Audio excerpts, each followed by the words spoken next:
इसमें हम बताए थे युवावस्था, प्रौढ़ावस्था और वृद्धावस्था, ठीक है।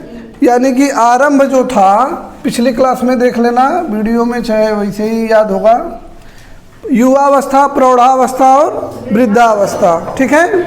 इसी को हम क्या कह सकते हैं, जैसे युवावस्था में कुछ स्थलाकृतियाँ बनी थी, प्रौढ़ावस्था में कुछ स्थलाकृतियाँ बनी थी, ठीक है, और वृद्धावस्था में कुछ स्थलाकृतियाँ बनेंगी, ठीक। तीनों में अवस्था है, जोड़ लेंगे आगे, ठीक है। अब जो मतलब वैसे तो बहुत सारी स्थलाकृतियाँ बनती है, जितना कक्षा 11 में है उसको बस डिटेल में पढ़ लेते हैं, और बाकी जो स्थलाकृतियाँ हैं जब एक्स्ट्रा क्लास लेंगे तो उसमें एक एक पॉइंट, दो दो पॉइंट लिखवा देंगे।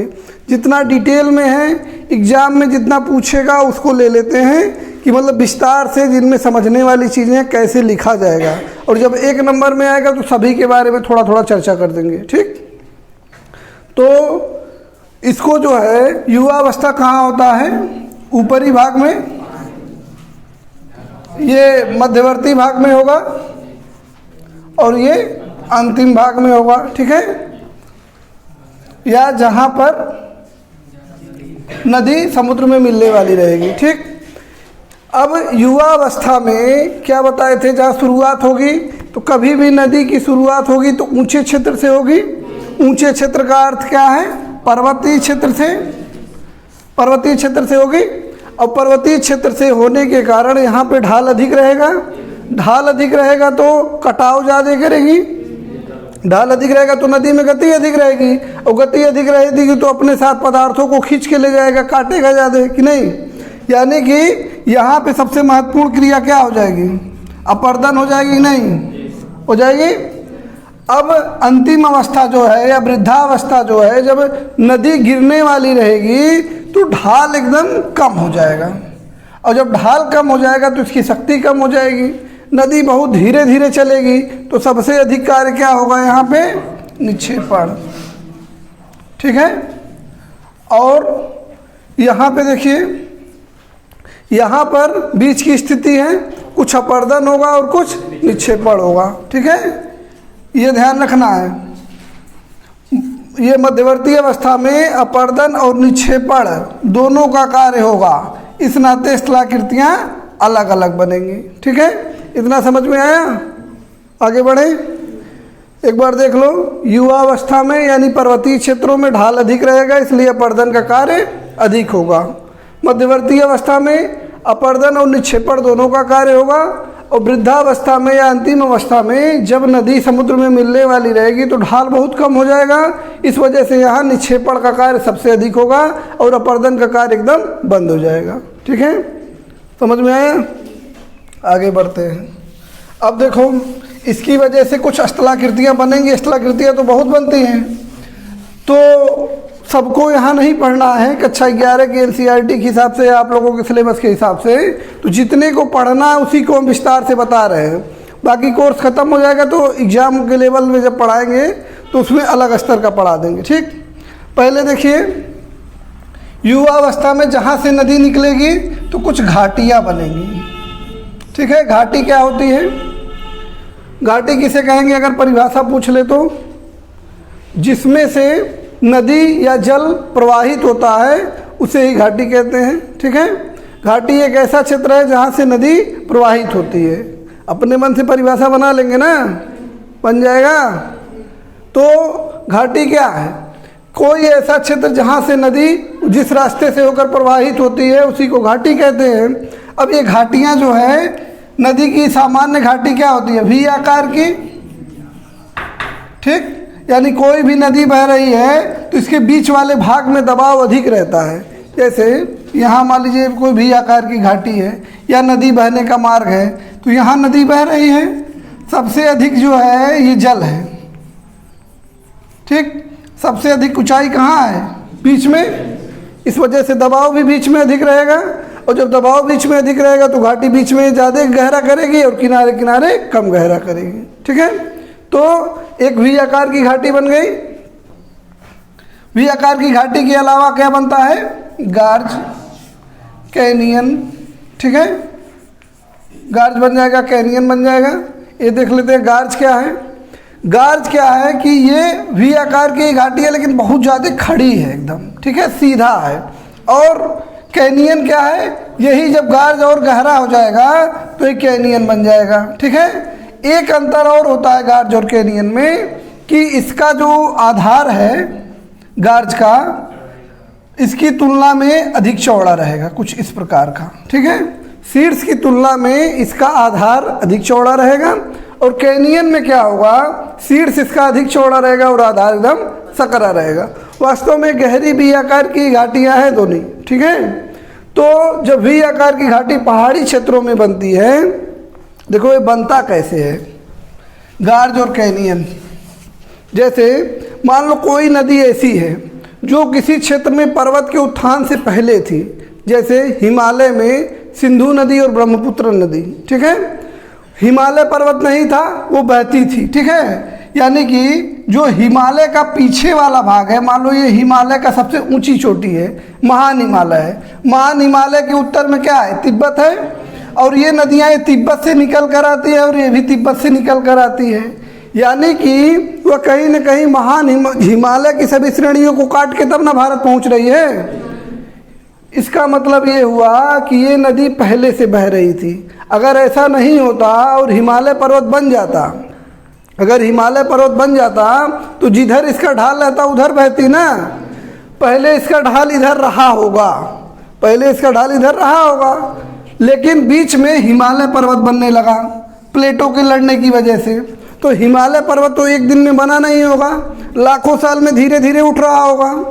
और हिमालय जहाँ पर है वहाँ टेथी सागर था, टेथी सागर था ना, उसमें कीचड़ था, मलबा था, वही ना ऊंचा हो गया दो प्लेटों की लड़ने की वजह से। पढ़ाए थे। अब मान लो हिमालय की मिट्टी उठ रही है धीरे धीरे, ठीक है, हिमालय की मिट्टी उठ रही है, कहीं भी मान लो मिट्टी उठने वाली है और पानी बह रहा है, तो इस मिट्टी को इतना काट देगी कि नहीं, किनारे किनारे उठेगा, लेकिन जिस रास्ते से पानी जा रहा है उतना काट देगा। फिर ये थोड़ा सा उठेगा, अब फिर ये अपना रास्ता भर का काट लेगा, बाकी इधर भी उठता जा रहा है और इधर दोनों तरफ उठते जाएंगे। जैसे मान लो ये कोई पर्वत है, यहाँ से पानी आ रहा है, तो वास्तव में क्या होगा, ये वाला भाग रास्ता इतना नदी काट के बना लेगी कि नहीं। और यही देखिए आपका गार्ज है कि नहीं, ये गहरे जो वी आकार की घाटी है, सकरी वी आकार की घाटी है, ये क्षेत्र में उत्थान और नदी कटाव दोनों की वजह से हुआ है। केवल अपर्दन की वजह से इतनी गहरी घाटी नहीं बन सकती है। किनारे किनारे का मतलब वो क्षेत्र उठ रहा है, जहाँ नदी है उसको काटते जा रही है। ये नदी है, ये अपने मार्ग को उसी में बनाई हुई है, पुराने मार्ग को, और किनारे किनारे का क्षेत्र उठ गया, तो ये क्या हो गया, ये गहरे एक घाटी बन गई कि नहीं गहरी।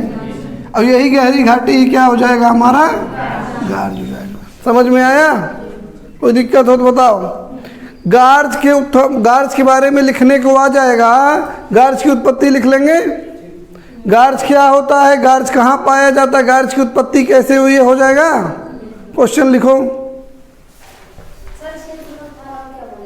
अभी बता रहे हैं ना, अभी लिखो क्वेश्चन।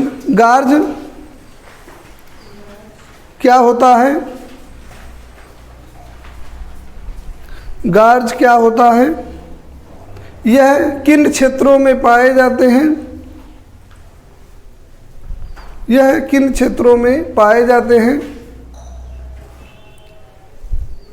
तथा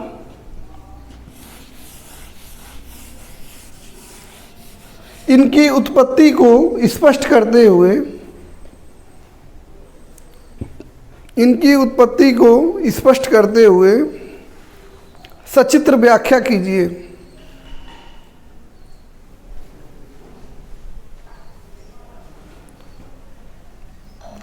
ठीक है, उत्पत्ति को स्पष्ट करते हुए सचित्र व्याख्या कीजिए। हो गया। अब देखो इसमें क्या पूछ रहा है, पहला कि गार्ज क्या होता है। ठीक है, पहले हम बताएंगे इस प्रश्न में कि गार्ज क्या होता है और किस क्षेत्र में है।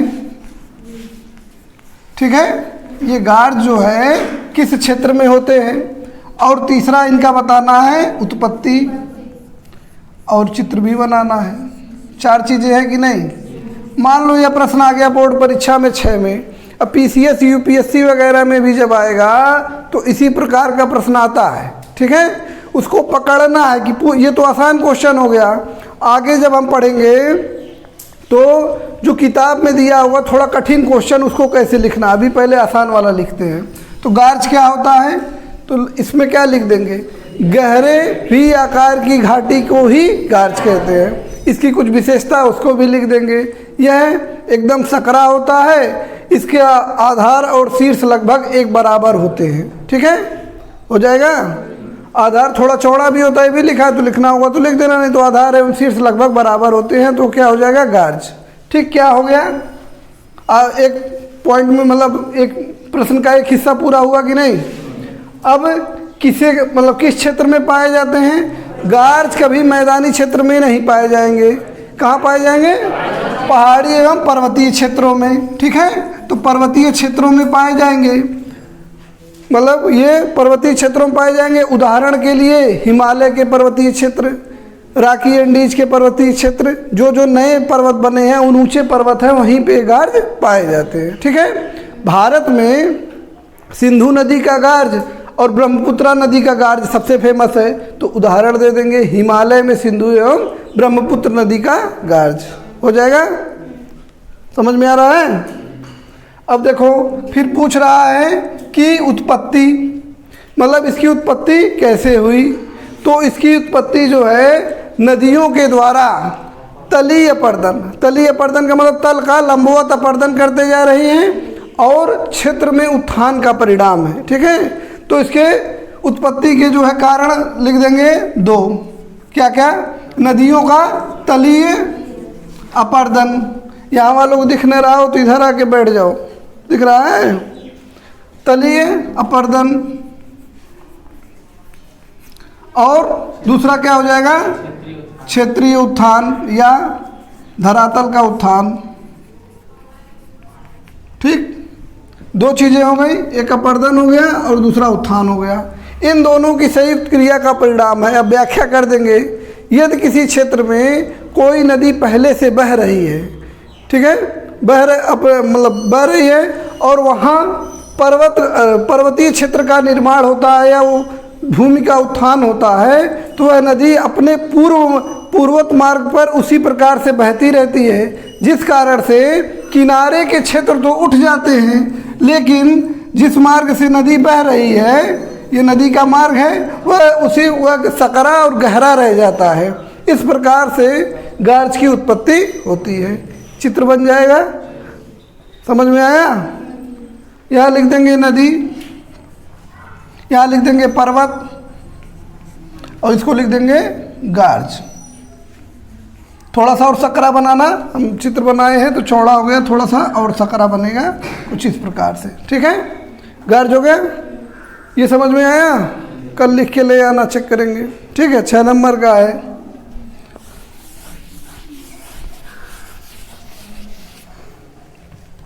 अब देखो घाटियों में गार्ज हो गया, कैनियन भी इसी प्रकार से बनता है। कैनियन और गार्ज में बस एक ही अंतर है, कैनियन थोड़ा सा अधिक गहरा होता है। दूसरा अंतर जो है वो बहुत गौड़ है, बस इतना जानो, गहरे गार्ज को ही कैनियन कहते हैं, ठीक है। समझ में आ गया इतना, घाटियों के बारे में पढ़ लिए। अगला देखिए क्या पढ़ना है, जल गर्तिका और अवनमन कुंड।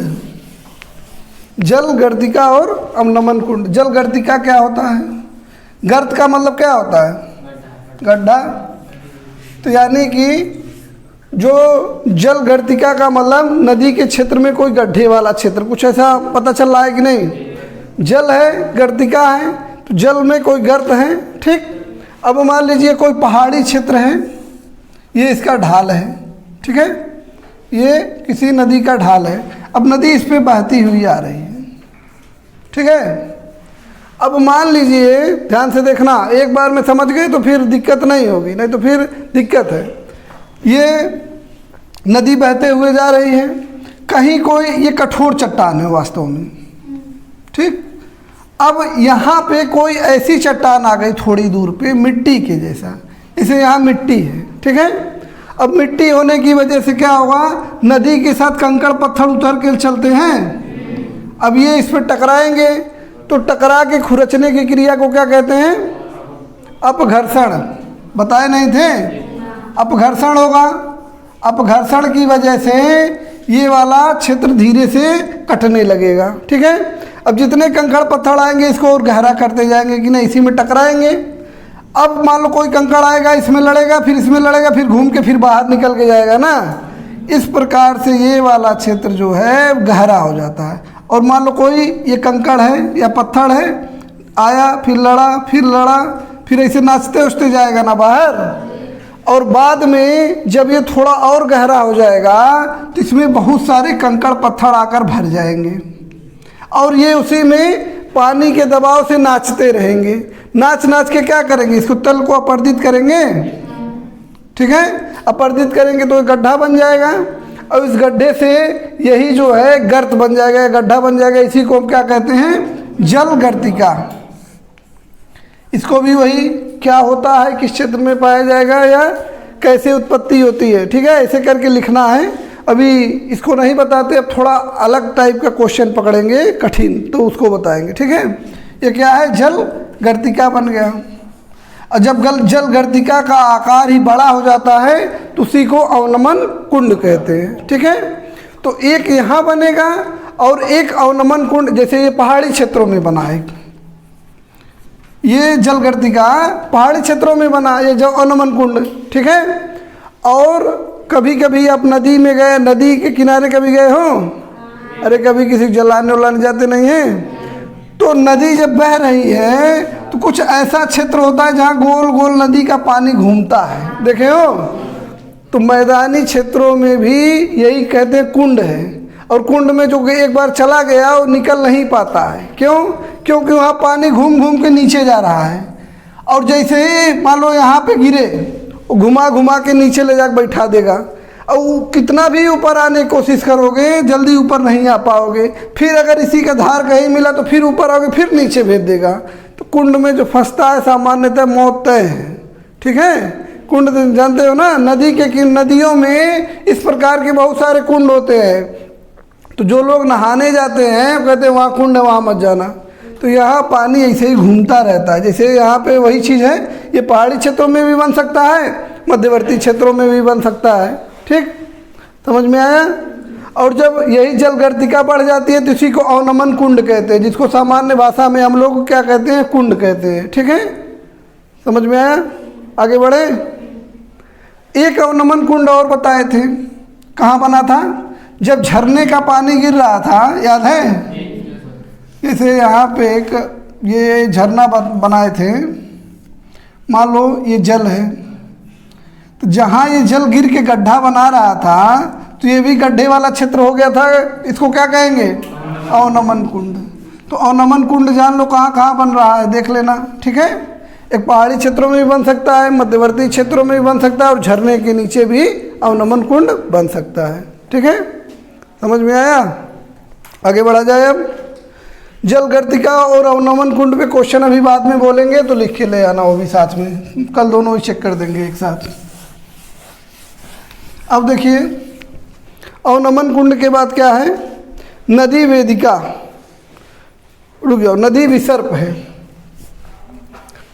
ये अभी पहाड़ी क्षेत्रों में हम लोग पढ़ रहे हैं, तो पहले देख लेते हैं। उस दिन जलप्रपात बताई दिए थे पिछली क्लास में, उसके उसी दिन जो है क्षिप्रिका भी बता दिए थे। क्षिप्रिका क्या होता है, मान लो कोई जलप्रपात, ये देखो सीढ़ीदार है, यहाँ पे कठोर चट्टान है, ये जो है ये कठोर चट्टान है और इसके नीचे मुलायम चट्टान है। ठीक है, तो पानी जब यहाँ से गिरेगा नदी पे तो ये उछल उछल के कूद के गिरेगा। ठीक है, कूद के चलता रहता है। वास्तव में कई सारे झरने एक साथ जहाँ पाए जाएंगे, ये छोटा सा क्या हो गया, एक झरना हो गया या जलप्रपात हो गया, फिर एक जलप्रपात है हो गया, कहीं सीढ़ीदार इस प्रकार का जलप्रपात पाया जाता है, तो इसी को क्षिप्तिका कहते हैं। क्षिप्तिका या रैपिड बोलते हैं। ठीक है, तो इसको रैपिड ऐसे भी लिखा आ सकता है और इंग्लिश में भी लिखा आ सकता है, RAPID। ठीक है, तो रैपिड हो गया। या इसी को क्षिप्तिका कहते हैं। ठीक, ये पहाड़ी क्षेत्रों का हो गया। और एक और पहाड़ी क्षेत्रों में संरचना मिलती है, उसको पहले मध्यवर्ती क्षेत्रों में पढ़ेंगे, फिर पहाड़ी क्षेत्रों से उसी से संबंधित करके जोड़ दिया जाएगा। ठीक है, तो पहले मध्यवर्ती क्षेत्र की एक संरचना पढ़ते हैं, उसका नाम है नदी विसर्प। दो समझ में आया कि नहीं? वो नवन कुंड और बाकी जो पढ़ाए हैं। ठीक है, अब देखिए नदी विसर्प क्या होता है। विसर्प मतलब सर्प की तरह दिख रहा है। नदी जब सांप की तरह ऐसे चलने लगती है, इसी को नदी विसर्प कहते हैं। ठीक है, इस प्रकार नदियों को चलते हुए देखे हैं कि नहीं? हम ही लोगों के क्षेत्रों में जहाँ हम लोग रहते हैं, मध्यवर्ती गंगा का मैदान या निचले गंगे के मैदान में इस प्रकार की नदियाँ देखने को सामान्यतः मिल जाती हैं। ये होता क्यों है? अब नदी विसर्प की देखो, ये नदी विसर्प क्या होता है, इसको लिखेंगे कैसे? नदियाँ जब मैदानी क्षेत्रों में पहुंचती हैं तो उनमें ढाल की कमी के कारण उसमें गति में कमी आ जाती है, जिस कारण नदियाँ लहराते हुए चलती हैं, जिसे नदी विसर्प कहते हैं। ठीक है, अब इसकी उत्पत्ति का कारण, इसकी उत्पत्ति का जो कारण है वो वही हो गया कि ये बनता क्यों है। ठीक है, देखो मान लो ये कोई नदी है, नदी आ रही थी। अब मान लो यहाँ पर जो चट्टान है या मिट्टी है ये थोड़ा कठोर है। ठीक है, और ये नदी इसको सीधे नहीं काट पा रही है। जब सीधे नहीं काट पा रही तो मुड़ जा रही है। ठीक, फिर जहाँ से मतलब यहाँ पे अब मान लो थोड़ा इसको काटने में दिक्कत आ रही है सीधे बहने में, तो फिर यहाँ मुड़ जा रही है। जहाँ जहाँ इसको दिक्कत आएगी वहाँ ये मुड़ जाती है। ठीक है, समझ में आया? इसी मुड़ने की वजह से क्या होगा कि नदी विसर्प का निर्माण होता है। और अब क्या देखिए होगा, ये वाला जो भाग है ये उत्तल ढाल है कि अवतल? ये कोई लेंस बना दिया जाए, कौन सा लेंस है? उत्तल लेंस है ना, ये उभरा हुआ भाग है ना, उत्तल लेंस हो गया। अगर यही हम ऐसे बना दें तो ये क्या हो गया? अवतल हो गया यहाँ पे। ठीक है, तो ये जो ढाल है ये उत्तल ढाल है और ये जो है अवतल ढाल है। ध्यान से सुनना, सुन लो पहले फिर नोट करना। पानी बह रहा है, ठीक है, अब देखो ये पानी जा रहा है तो इस पे टक्कर मारेगा कि नहीं? सीधे टक्कर मारेगा ना, तो इधर क्या हो जाएगा? कटाव होगा। और कटाव को हम क्या कहते हैं? अपर्दन। यानी कि इस वाले ढाल पे धीरे धीरे अपर्दन होगा। अब देखो यहाँ भी वही स्थिति आएगा तो यहाँ पे लगेगा कि नहीं? तो यहाँ भी क्या हो जाएगा? अपर्दन। यानी कि जो इस नदी विसर्प का उत्तल ढाल है वहाँ पर कटाव की प्रक्रिया हो रही है। ठीक, समझ में आ रहा है? नदी जा रही है तो उत्तल ढाल पे इस पर फोर्स लग रहा है या बल लग रहा है, इसकी वजह से कटाव हो रहा है। यहाँ भी देख लीजिए, यहाँ भी जहाँ जहाँ उत्तल ढाल बनेगा वहाँ वहाँ कटाव होगा। ठीक, और जो ये वाला भाग है अवतल ढाल, यहाँ पर निक्षेपण का कार्य होता है। क्या होगा? निक्षेपण। यहाँ भी निक्षेपण होगा कि नहीं? तो निक्षेपण की वजह से यहाँ पदार्थों का जमाव होता है और कटाव की वजह से वहाँ पदार्थ हटते रहते हैं। ठीक है, अब देखिए इसकी वजह से क्या होगा, ये नदी बहुत ज़्यादा ऐसे तिरछी होने लगेगी। ठीक है, क्योंकि ये देखो ये वाला हिस्सा दूर जा रहा है और इधर निक्षेप हो रहा है तो ये ऐसे तिरछा हो जाएगा कि नहीं? जहाँ जहाँ ये उत्तल ढाल है ये और चौड़ा हो जाएगा तो तिरछा हो जा रही है एक नदी की नहीं। ठीक है, अब इसके जो निक्षेपण का कार्य है उत्तल ढाल पर, इसी को जो निक्षेपण होता है इसको कहते हैं बार रोधिका या नदी रोधिका। ठीक है, पॉइंट बार बोलते हैं इसको या नदी रोधिका। बार जो नदी रोधिका है, ठीक है, जो यहाँ पे निक्षेप हो रहा है और उत्तल ढाल पे क्या हो रहा है? अपर्दन हो रहा है। तो अपर्दन की वजह से ये नदी तिरछी होती जा रही है और कोई समय ऐसा आएगा या किसी भी कारण से ये आपस में जब सट जाते हैं, नदी मान लो ये नदी आ रही थी, ये नदी आ रही थी, ये नदी सीधी हो गई, सीधी हो जाएगी तो कुछ भाग इसका यहाँ देखो छूट जाएगा कि नहीं? यहाँ भी देखो कुछ छूट जाएगा। यही जो छूट जाता है भाग वो गड्ढे के रूप में बना रहेगा, उसमें पानी रुक जाता है, ठीक है। और इसी पानी को जो झील बनेगी उसको छाड़न झील कहेंगे या गोखुर झील बोलेंगे, ठीक है। गोखुर झील क्यों? हाँ, कि गाय के खुर की तरह इसकी आकृति है कि नहीं। ये मान लो झील बच गया, इतना भाग, ये वाला भाग कुछ इस प्रकार से बनेगा, तो ये गाय के खुर के जैसा है, तो इसे गोखुर झील कहते हैं। या नदी का छोड़ा हुआ है तो छाड़न झील कहेंगे, ठीक।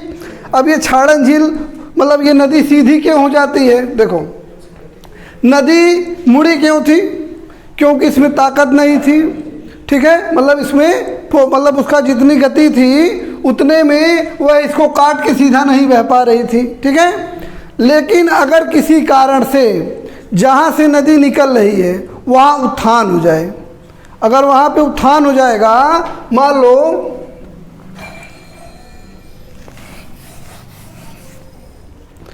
लो देखो यहाँ कोई पर्वत है, ठीक है, यहाँ से नदी आ रही थी। अब ये पर्वत धीरे धीरे, जैसे हिमालय में 3 बार उत्थान हुआ है ना, और अभी भी हिमालय उठ रहा है, तो मान लो अभी नदी यहाँ से जितना मान लो आ रही थी, अब इसकी ऊंचाई यहाँ हो गई, तो फोर्स बढ़ जाएगा नदी में कि नहीं। और जो नदी में फोर्स बढ़ जाएगा तो ये नदी जो इसको काट नहीं पा रही थी अब तेजी से जाएगी, इसको काट देगी कि नहीं। मार्ग परिवर्तित करती रहती है नदियाँ। हिमालय में सामान्यतः यह देखा गया है कि नदियाँ अपना मार्ग परिवर्तित करती रहती हैं, ठीक है। तो नदी विसर्प समझ में आया, और गोखुर झील भी आ गया। लिख लोगे इसको शब्दों में, बोलो, हो जाएगा, लिखा जाएगा कि नहीं? बता दें, हाँ सीधी सी बात है, बता दे रहे हैं। देखो नहीं लिख पाओ तो बताओ, यही बता देंगे। अब देखो क्वेश्चन पूछेगा कि नदी विसर्प क्या होता है, तो क्या बताएंगे? नदियाँ जब मैदानी क्षेत्रों में आती हैं तो ढाल की कमी के कारण उनमें उनकी ऊर्जा में कमी हो जाती है, जिस कारण नदियाँ सांप की तरह लहराते हुए चलती हैं, इसी को नदी विसर्प कहते हैं, ठीक है। क्यों होता है बताओ? बनने की प्रक्रिया या कैसे बनते हैं? हाँ, कैसे बनते हैं मान लो, तो कैसे बनेंगे? देखो वही प्रक्रिया बता देना है। नदी अपने मार्ग में आने वाली चट्टानों को जब काट कर सीधा नहीं बह पाती है तो अपने मार्ग को बदल लेती है। यह बदलने के कारण ही नदी विसर्प का निर्माण होता है। अब इसकी विशेषता बतानी है, अगर उसी ने पूछ दिया कि उसकी विशेषता बताइए, तो विशेषता क्या हो जाएगा? इसकी उत्तल ढाल पर अपर्दन की क्रिया होती है और अवतल ढाल पर निक्षेपण की क्रिया होती है, और निक्षेपण क्रिया से यहाँ पर नदी रोधिका बनती है, और यहाँ पे क्या बनेगा? प्राकृतिक तटबंध बनता है। देखो निक्षेपण यहाँ जब होता है तो एक बार नदी जहाँ तक गई तो वहाँ ऊंचा क्षेत्र बन जाएगा, थोड़ा निक्षेप हो जाता है। आगे पढ़ाते हैं अभी प्राकृतिक तटबंध क्या होता है। तो यहाँ प्राकृतिक तटबंध बनेगा और अंदर वाले क्षेत्रों में नदी रोधिका बनेगी, या पॉइंट बार जिसको बोलते हैं बनेगा, ठीक है। और किसी कारण से ये उसके उद्गम तल में उत्थान हो जाता है, उद्गम तल में उत्थान हो जाता है तो नदी का वेग बढ़ जाता है, और जिस कारण से, या सीधे ऐसे लिख सकते हैं कि नदियाँ अपना मार्ग जब परिवर्तित करती हैं तो उसका कुछ क्षेत्र शेष रह जाता है, इसमें जल भरने के कारण झील का निर्माण होता है। इसे गोखुर झील या छाड़न झील कहते हैं। समझ में आया? ठीक है। अभी क्या पढ़ाएं जो है नदी विसर्प। नदी विसर्प को ही इंग्लिश में कहते हैं मियांडर, ठीक है। कहीं कहीं हिंदी में ही लिख के आ जाता है नदी विसर्प है, इसकी जगह पे सीधे देवनागरी लिपि में ही लिख के आ जाएगा मियांडर, ठीक है। ठीक, तो ये भी समझ लेना कि इसी को मियांडर कहते हैं, यही नदी विसर्प भी है, ठीक। अब देखो, अब नदी विसर्प में एक विशेष प्रकार का नदी विसर्प होता है, उसको बोलते हैं अधः गर्तिक, अधः गर्तिक नदी विसर्प या अधः गर्तिक विसर्प।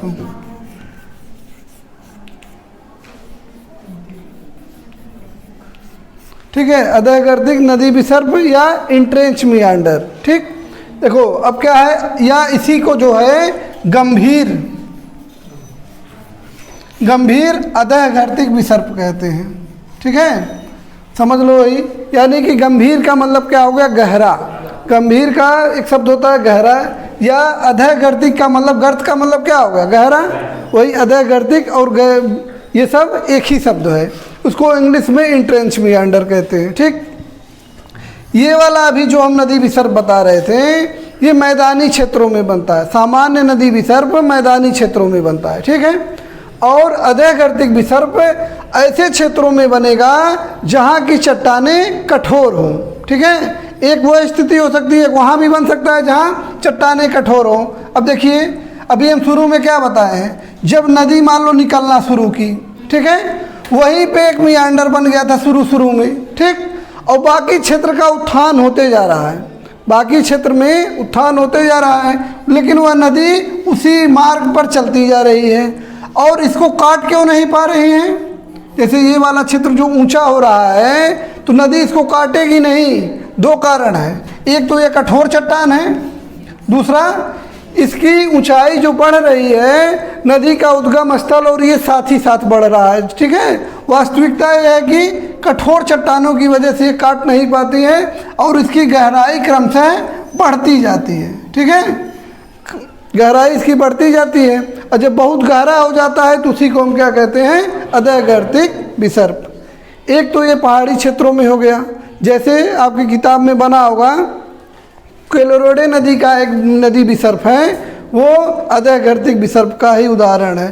पहाड़ी क्षेत्रों में जैसे हिमालय है, राकी है, तो ये कठोर चट्टानें रहेंगी, ये भी इतनी कठोर है कि अगर नदी में उत्थान भी हो जाता है तब भी वो लड़ के इसी मार्ग से ही जाएगी, इतनी गहरी हो गई है।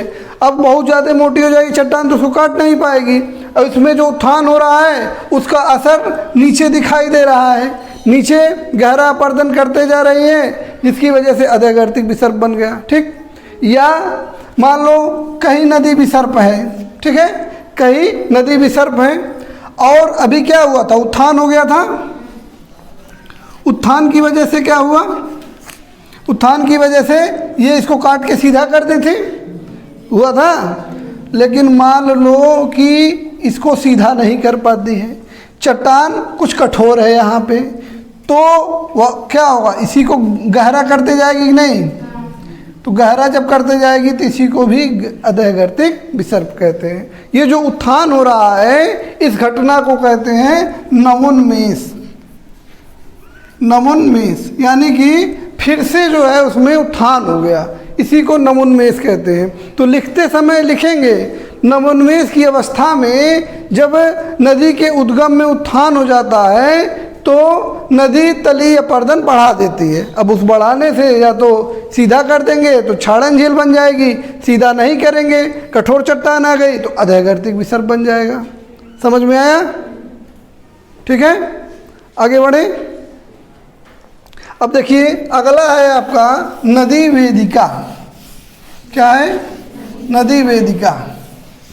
वेदिका क्या होता है? वेदिका का मतलब होता है घाटी। ऐसे मतलब वेदिका का मतलब होता है सीढ़ी। ठीक है, ऐसे मान लो ये कोई घाटी है,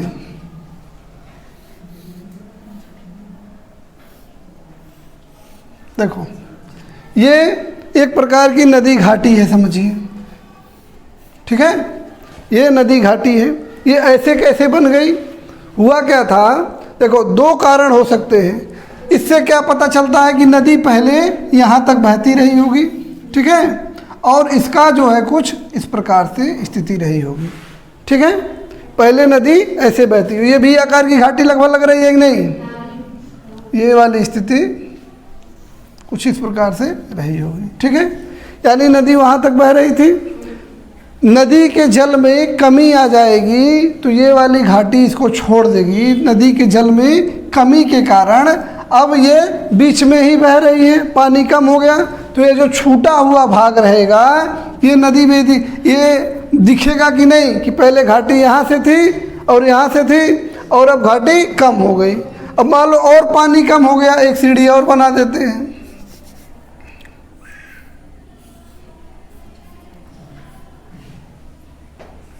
चलो ये इसी को ऐसे कर लेते हैं।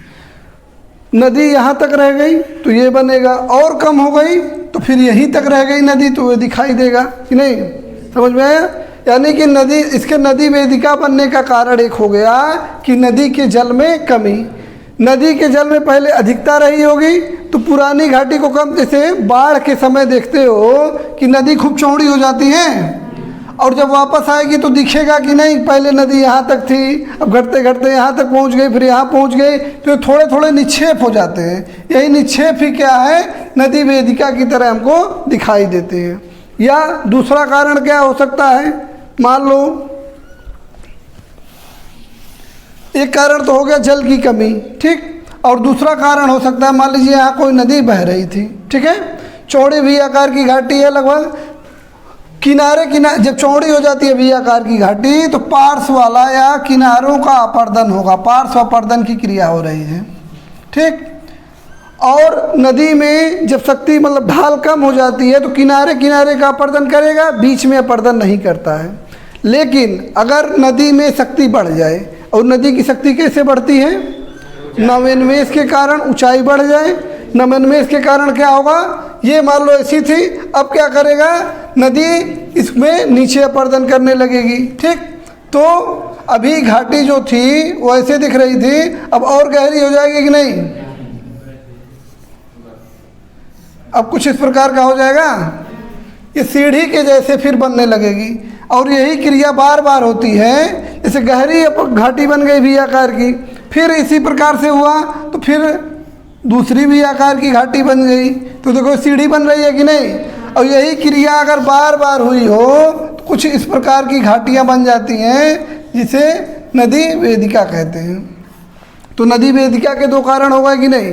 पहला कारण क्या हो गया, नदी के जल में कमी, जल में कमी होगी, या पहले जब जल अधिक था तो किनारे का एक घाटी दिख रही थी, वो घाटियाँ क्रमिक रूप से घटती जाती हैं, ठीक। सीढ़ीदार घाटी भी इसे बोलते हैं, या दो तल्ले वाली घाटी भी इसे बोलते हैं। तो जल की कमी हो गया, और दूसरा नवोन्मेष या उत्थान, नवोन्मेष हो जाए या उत्थान हो जाए। तो इन दोनों क्रिया के कारण क्या होता है कि ये नदी वेदिका का निर्माण होता है, ठीक। एक बार फिर से देख लो, नदी वेदिका का चित्र उसमें बना होगा साफ साफ, यहाँ थोड़ा बन नहीं पाया, बढ़िया फिर से बना देते हैं, देखो।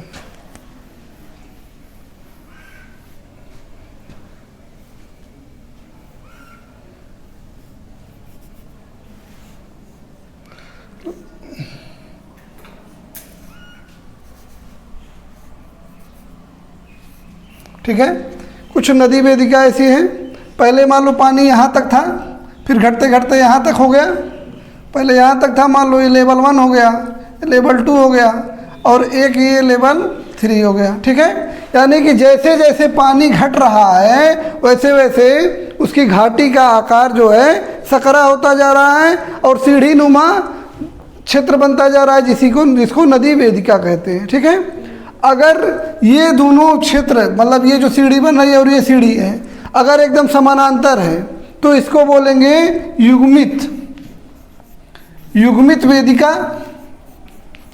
और अगर समान नहीं है तो अयुग्मित वेदिका। हो सकता है कि ये कुछ इस प्रकार से हो, ये यहाँ तक हो और वहाँ 2 बार बन गया हो, ठीक है, और यहाँ 3 बार बन गया हो, वहाँ 1 ही बार बना हो। तो ये दोनों तरफ की घाटियाँ जब मेल नहीं खाती हैं तो इसे बेमेल घाटी भी कहते हैं, ठीक है, बेमेल घाटी या अयुग्मित वेदिका। और जब मिलेंगी तो उसको कहेंगे युग्मित वेदिका, ठीक है। नदी वेदिका समझ में आया, ठीक है। उसका कारण क्या है, 2 कारण, जल की कमी है और दूसरा नवोन्मेष या उत्थान।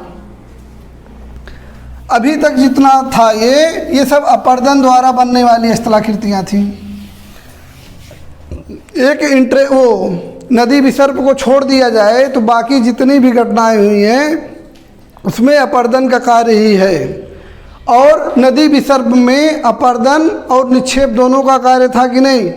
अगर पूछेगा नदी की किसी ऐसी स्थलाकृति का नाम बताइए जिसमें अपर्दन और निक्षेपण दोनों की क्रिया हो रही है तो उसे क्या, वो कौन सा होगा, वो नदी विसर्प। विस्तार से लिख ही लेंगे, टिप्पणी लिखने के आज मान लो आ गया, टिप्पणी लिखिए किस पे, नदी विसर्ग पे, ठीक।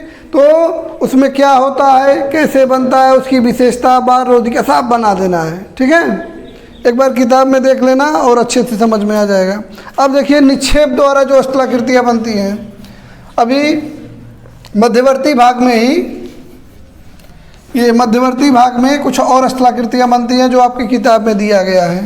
इसमें एक है बाढ़ का मैदान।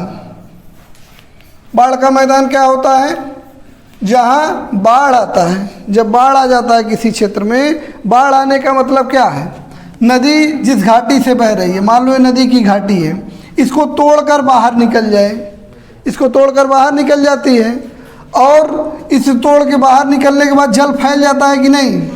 अच्छा बताओ, जहाँ बाढ़ आती है वहाँ पानी खूब तेज बहता है कि रुका रहता है?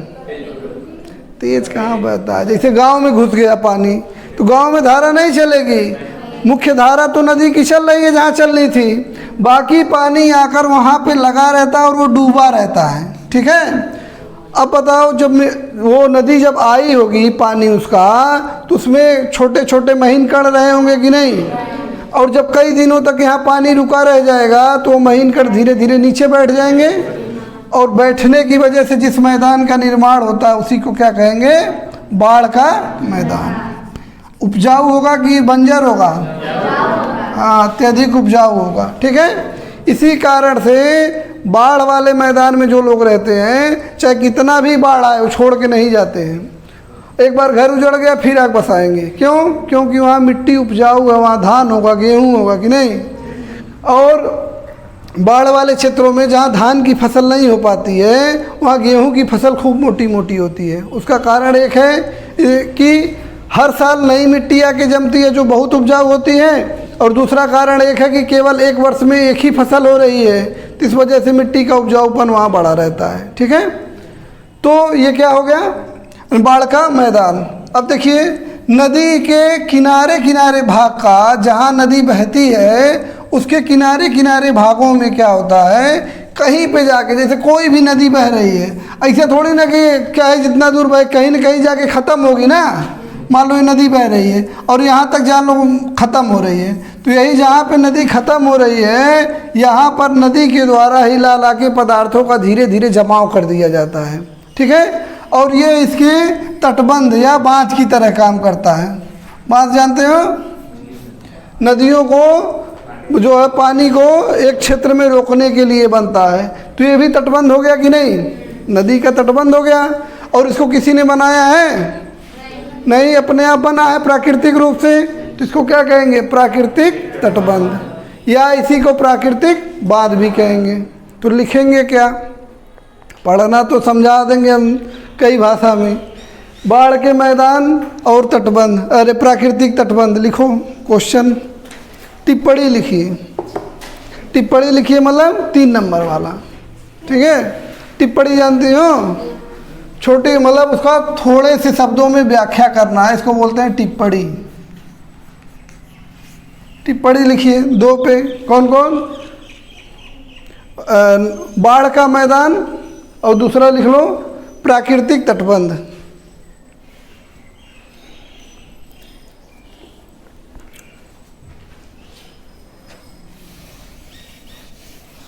अब देखिए बाढ़ का मैदान और प्राकृतिक तटबंध हो गया। अब लिखेंगे कैसे, ये मान लीजिए कोई नदी है, लिखेंगे सीधे लिखने पे ही आते हैं, तो क्या लिखेंगे, बाढ़ का मैदान नदी के आसपास के, अरे बाढ़ का मैदान का निर्माण नदी के मध्यवर्ती भाग में होता है, जिसकी जो नदी द्वारा निर्मित प्राकृतिक तटबंधों को टूटने के पश्चात नदी के पानी के फैल जाने से निर्मित होता है। हो गया एक पैराग्राफ। अब पैराग्राफ बदलेंगे, अब प्रक्रिया बताएंगे। जब बाढ़ का जल किसी क्षेत्र में लंबे समय तक जमा रहता है तो उस जल के साथ आए हुए छोटे छोटे महीन कण या अवसाद उस क्षेत्र में धीरे धीरे नीचे बैठ जाते हैं और एक मैदान का निर्माण होता है, या पिछली मैदान के ऊपर एक चादर की तरह बिछ जाते हैं, और इस मैदान को ही बाढ़ का मैदान कहते हैं। ठीक है, समझ में आया? हो जाएगा। अब प्राकृतिक तटबंध क्या होता है, अब देखिए इसको लिखेंगे, नदी द्वारा, नदी जिस क्षेत्र में बहती है वह अपने किनारे किनारे क्षेत्रों में अवसादों के जमाव के द्वारा अपने मार्ग को निर्धारित कर लेती है। वह अवसादों के जमाव से निर्मित ऊंचा क्षेत्र जिसमें नदी प्रवाहित होती है उसे ही प्राकृतिक तटबंध कहते हैं।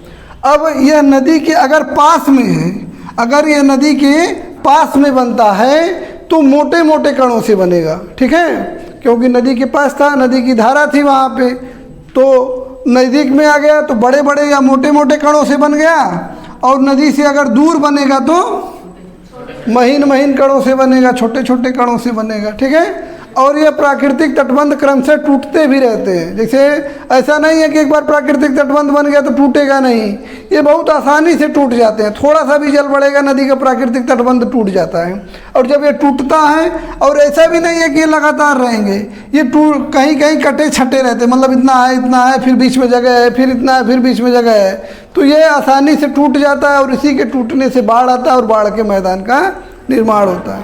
हो जाएगा, कल लिख के लाना है भी।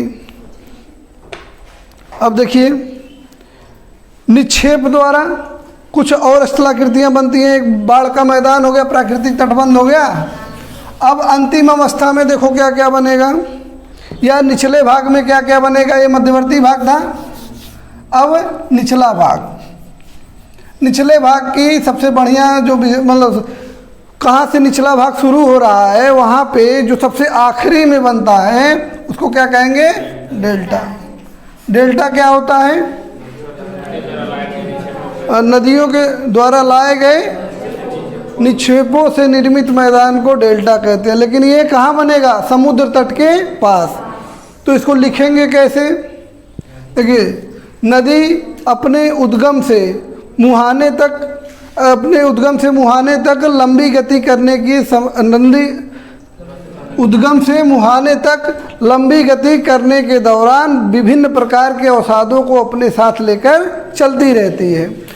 और जब वह नदी समुद्र में मिलने वाली होती है या महासागर में मिलने वाली होती है तो वह अपने साथ लाए गए निक्षेपों को ढाल की कमी होने के कारण वहाँ जमा कर देती है या छोड़ देती है, जिससे एक डेल्टा के आकार की आकृति बनती है। इसे ही डेल्टा कहते हैं, ठीक है, समझ में आया। वास्तव में त्रिभुजाकार होता है, और त्रिभुजाकार एक डेल्टा पढ़ते हैं ना, डेल्टा थीटा, तो यही जो डेल्टा रोमन शब्द है डेल्टा, उसी से क्या बन गया, इसको डेल्टा बना दिया गया।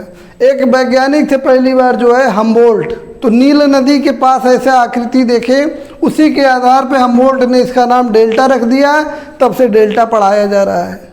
समझ में आया, लिख लोगे, हो जाएगा।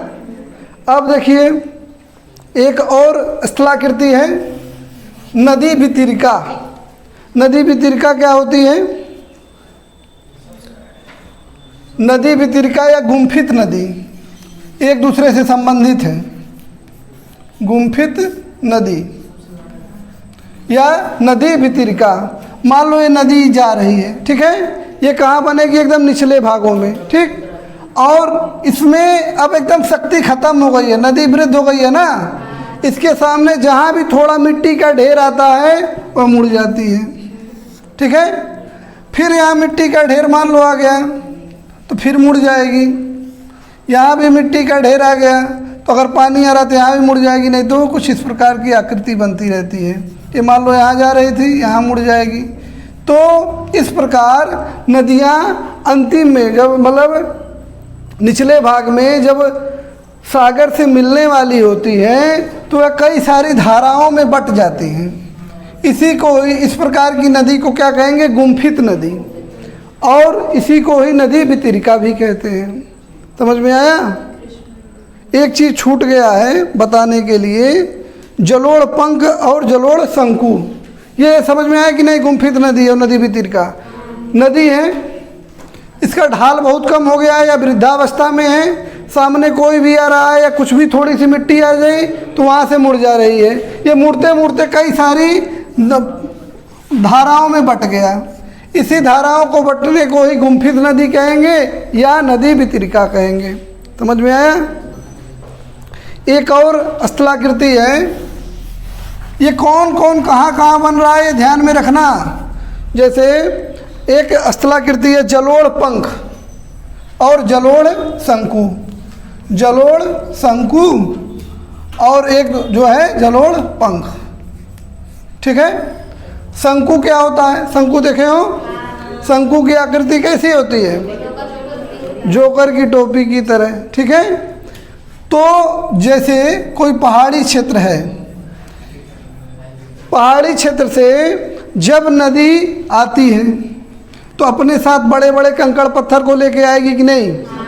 और लेके आएगी, और जैसे ही मैदान आएगा उसका ढाल कम हो जाएगा। ढाल कम हो जाने से यहाँ पर वह सारे जमा हो जाएंगे, और जमा कुछ इस प्रकार से होंगे कि इनका आधार चौड़ा हो जाएगा और शीर्ष लंबा हो जाएगा। ठीक है। ये क्या हो गया? मलबा है जो जमा हो गया। ठीक है। यहाँ भी जमा हो गया, जहाँ जहाँ नदी आएगी वहीं वहीं जमा होगा। तो ये शंकु के आकार का मलबा दिखाई दे रहा है कि नहीं? तो यही क्या है? जलोढ़ शंकु। जलोढ़ का मतलब जल द्वारा लाया गया, और शंकु बन गया वही जो जल के मतलब जल द्वारा लाए गए अवसाद हैं उन्हीं से बना है जलोढ़ शंकु। अब कई सारे जलोढ़ शंकु जब मिल जाएंगे तो कुछ इस प्रकार की आकृति बनेगी। ये थोड़ा सा बड़ा रहेगा। ठीक है। अब ये पंखे की तरह दिखाई दे रहा है कि नहीं? नहीं दिखाई दे रहा है? और बढ़िया से बना लो, ये सब भी मिल जाएगा। और ये कुछ इस प्रकार से पंखे की तरह बन जाता है। ठीक है। तो इसी को जलोढ़ पंख कहते हैं। ठीक है। हाँ, चिड़िया नहीं है या चिड़ै नहीं है ये पंखे की तरह यहाँ से यहाँ तक मिला लो। अब देखो पंखा लग रहा है। अरे इसे चलाने वाला पंखा नहीं होता है, उसके आगे का हिस्सा। ये देखो पंखा बना। तो इतना बस देखो ना, तुम लोग क्या भूगोल पढ़ रहे हो? आकृति देख के जान नहीं पा रहे हो क्या है? कब से बता रहे पंखा बन गया पंखा। तो ये वास्तव में पंखे के जैसा दिख रहा है कि नहीं? इसी को जलोढ़ पंख कहते हैं। और जब कई सारे जलोढ़ पंख बन जाते हैं तो एक उत्तर भारत का मैदान पढ़ाए होंगे कक्षा 10 में, तो उसमें एक मैदान आया था भावर मैदान, याद है? भावर मैदान हिमालय के एकदम दक्षिण में बड़े बड़े कंकड़ पत्थरों से बना है, जहाँ नदियाँ आकर विलुप्त हो जाती हैं। याद आया? तो यही जब ढेर सारे जलोढ़ पंख आपस में मिल जाते हैं तो उसी से मैदान का निर्माण हो जाता है। तो भारत का या हिमालय के पास पाया जाने वाला भारत में भावर मैदान यही जलोढ़ पंख ही है वास्तव में। समझ में आया? पंखा दिखा कि नहीं तुम लोगों को? दिखा ना? ठीक है, बेना है। हाँ, पंखा नहीं है, बेना है। ठीक है। अब क्या रह गया? अब सब हो गया। नदी की जितनी स्थलाकृतियाँ दिया गया है उतना पढ़ा दिए।